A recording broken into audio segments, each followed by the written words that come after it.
Y bueno, saludamos a Jorge Álvarez Maínez, él es diputado federal de Movimiento Ciudadano. ¿Cómo estás, diputado? Hola Enrique, buenos días. Gusto en saludarte, gusto en saludar al auditorio que te escucha ahí en el área metropolitana de Guadalajara. Gracias, diputado. Platícanos sobre la reducción, la propuesta para reducir reducir de 500 a 400. Platícanos si es una propuesta que cambia los equilibrios entre los pluris y los uninominales o simplemente es reducir 100 diputados. No, Enrique, yo creo que hay cosas inmensamente más relevantes para el país. Por ejemplo, la semana pasada propusimos eliminar el secreto fiscal. Sí, ahorita le entramos a ese tema si quieres. Sí, pero nada más Sí. como punto de referencia. Sí. Que permite créditos y condonaciones fiscales a grandes empresas, a unos cuantos amigos del poder por 60 mil millones de pesos al año, nada más para poner en perspectiva. Sí. Todos los sueldos de los 500 diputados se pagan con 1,000 millones de pesos, ya con prestaciones, con equipo, con asesores. Entonces estaríamos hablando de que cada año nos alcanzaría para 60 años del sueldo del Congreso entero, Claro. con lo que 35 empresas acaparan en favores fiscales del gobierno, nada más para poner un punto de comparación. Claro. Sin embargo, el PRI ha estado aprovechando el descontento de la gente con la política, y yo lo que creo es que ese es un descontento razonable, que tiene fundamentos, y que si el PRI quiere discutir el tema de los diputados, discutamos en otros términos. Entonces nosotros lo que estamos haciendo es a una iniciativa de reducción de diputados, nosotros decimos perfectamente se pueden eliminar 100 diputados, nada más por un criterio fundamental. Tú tienes un artículo largo sobre esto que se publicó hace unos 2 meses en el Informador. Sí. Con un criterio fundamental que es el de la pluralidad política. Sí. Porque hay que acordarnos que en México los plurinominales es el único país del mundo prácticamente en donde los plurinominales, que su nombre viene de pluralidad, que su nombre viene de representación proporcional, se los queda el partido que ya tenía distritos, que ya tenía de mayoría por una regla sobre representación, que aquí le pusieron cláusula de gobernabilidad, pero que no es otra cosa más que si el PRI tiene 33% de los votos, se le dé el 41% de los diputados. Entonces lo primero que hay que desaparecer es esa regla.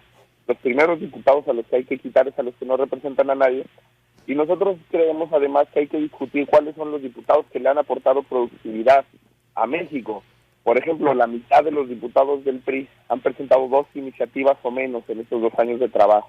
Los diputados del PRI, todos los de Jalisco y de todo el país, han cobrado bono navideño hasta en 3 ocasiones en lo que va de la legislatura.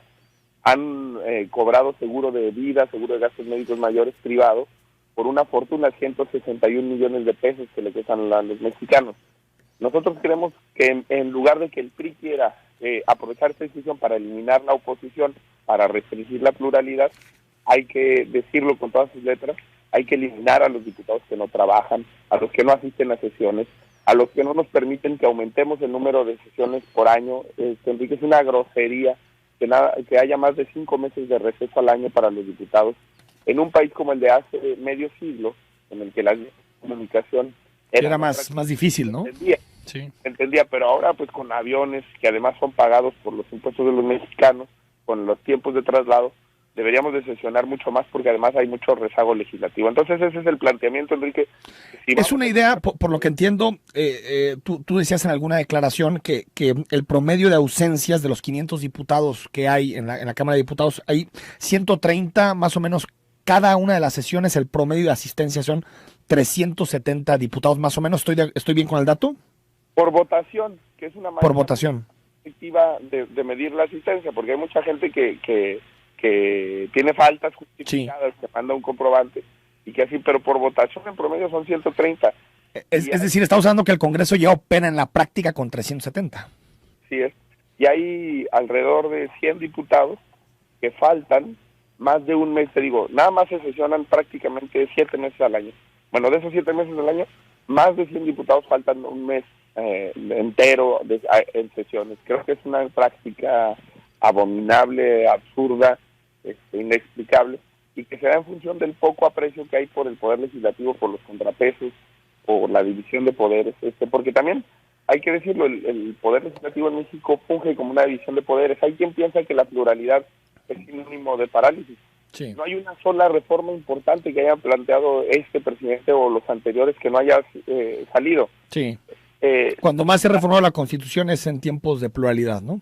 Así es, y, Sí. y cualquier año de gobierno que tú agarres de Fox, de Calderón o de Peña Nieto, cualquiera de los años que tú escojas para compararlo, ha habido en un año más reformas constitucionales que en toda la historia de los Estados Unidos reforma la Constitución de Estados Unidos. Entonces esa idea también que le han sembrado a la gente de que la pluralidad detiene el Congreso, no hombre, si lo que aquí tendríamos que parar es toda esta estupiditación del Poder Legislativo. Por ejemplo, la Ley Federal de Presupuesto y Responsabilidad Hacendaria, que prácticamente es ceder las facultades que tiene sobre el presupuesto la Cámara, que el presidente pueda disponer de 300,000 millones de pesos de un lugar a otro sin pasar por el Congreso. Eso no sucede en las democracias avanzadas. La falta de independencia, de autonomía, la vigilancia, la fiscalización de los recursos, realmente es un poder legislativo muy debilitado, que quieren golpear más, y que ahora el PRI todavía quisiera tener más sobre representación, menos pluralidad. Por eso nosotros estamos estableciendo cómo se deberían de eliminar estos 100 diputados y que fuera un sistema mucho más apegado a la proporcionalidad. Es decir, hay una fuerza política que obtiene 8% de los votos, obtenga 8% de los diputados. ok. Es decir, tratar de llegar a la máxima proporcionalidad dentro de lo que se puede en la fórmula. A la máxima posible con 300 de mayoría y 100 de representación. A mí en realidad lo que me gustaría de cara al futuro es que discutiéramos el sistema de listas abiertas, Enrique, que es Sí. que le quita a los partidos, a las Sí. cúpulas listas, el poder, porque te permite que un ciudadano no solamente vote por un partido, sino que diga, a ver, ¿por qué vamos a tener a la hija de un dirigente partidista, al hijo de un dirigente partidista, al empleado de una televisora? ¿Por qué vamos a tener el ejemplo que ponen mucho la mayoría de los mexicanos, que si Carmen Salinas? ¿Por qué vamos a tener a esos de plurinominales cuando hay en muchos países que las listas son abiertas y que uno dice, bueno, Y que tú puedes mover de lugar, ¿no? Así es. Creo que eso es un mucho mejor modelo y más democrático, porque las listas no te las debe de poner una cúpula. Incluso hasta desbloqueadas para tú proponer algún nombre. Así es, también podría ser. Ahora, lo que me preocupa de un modelo así, diputado, es que el quitar 100 pluris de golpe, pues sí necesariamente alteraría los equilibrios. No, sí, yo puedo pasarte los datos que tenemos. Sí. Nuestra propuesta, con la distribución de los votos actual, sería más plural el Congreso, tendría mejor representación proporcional que la que tiene hoy. O sea, quitándole 100 pluris. Sí, quitándole 100 pluris, con las reglas que nosotros estamos planteando para la distribución, eliminando la sobrerepresentación. Pero además, Enrique, también le digo a nuestros compañeros, nosotros estamos muy confiados, muy optimistas, porque el PRI va a estar en 2 años llorando por las plurinominales, porque va a tener la peor derrota de su historia en el 2018. Es más, si el PRI, si no hubiera plurinominales, ¿cuántos diputados menos tendría el PRI en el Congreso del Estado de Jalisco? La verdad es que ellos ya están empezando a ser una minoría que vive de las plurinominales en muchos lugares del país, en Chihuahua, por ejemplo, en muchos lugares del país, que se ha venido dando un fenómeno de cambio político, y en el 2018 van a estar llorando por las plurinominales, pero nosotros no vamos a actuar como ellos. Cuando se construye una nueva mayoría social, una nueva mayoría política, creo que también debe ser entendiendo los equilibrios y la función de la pluralidad en la política, en cualquier sistema democrático, pero según los cálculos que tenemos en las reglas que estamos proponiendo, sería un poco más plural que lo que es actualmente, aún consiguen plurinominales en la composición del Congreso. Ya me dejaste tarea de llegar a la casa a hacer matemáticas. Oye, diputado, a ver, en el asunto de los créditos fiscales, la transparencia de los créditos fiscales, ¿qué es esto del secreto fiscal y por qué promueven desaparecerlo? Mira, Enrique, actualmente si tú le pides al SAT, incluso lo ha revisado la Corte, que te diga el nombre y el razonamiento de por qué se condonan o se cancelan créditos fiscales, no te dan el nombre completo, hay información imprecisa y mucho menos una explicación. Nosotros estamos planteando en la ley que eso pueda estar y que no haya un secreto sobre estos temas, que es lo que se discutió en la última elección en Estados Unidos. Creo que la información de cómo pagamos nuestros impuestos no tiene ninguna razón de ser privada, mucho menos con las cifras que hay. Sí. Evasión y créditos y cancelaciones fiscales, Enrique, se va cada año el triple de lo que se recauda, por ejemplo, por el tema de impuesto a los combustibles, impuesto a las gasolinas. El IEPS famoso. El IEPS famoso. Y nuestra propuesta de disminuir 37.7% el IEPS se pagaría 8 veces cada año con lo que hay en evasión, cancelación y de créditos fiscales. Tan solo de cancelación de créditos fiscales y de condonaciones es cada año el triple del presupuesto del CONACYT, que este año lo redujeron en un 24% el presupuesto de ciencia y tecnología en su conjunto. Lo triplicaríamos si fuéramos más eficientes.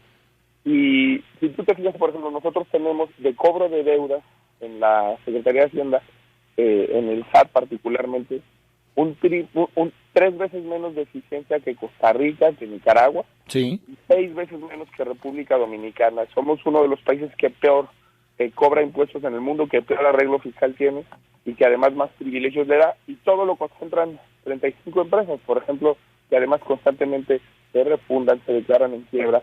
Tan solo Geo, que es una constructora de Occidente muy imponente en Occidente, que además ha actuado muy mal en muchos de los desarrollos que ha hecho, ha tenido en un solo año más de 5,000 millones de pesos de devolución de impuestos, que dices, es una barbaridad puesto en términos, es el presupuesto anual de Guadalajara prácticamente, ¿no? Creo que es un tema de equidad y que mientras no sepamos, pues, digamos, la dimensión de estas cifras, porque le quieren hacer sentir culpable a la gente con el gasolinazo, que si ellos no pagan ese tipo de impuestos, habría que subsidiarla, ¿no?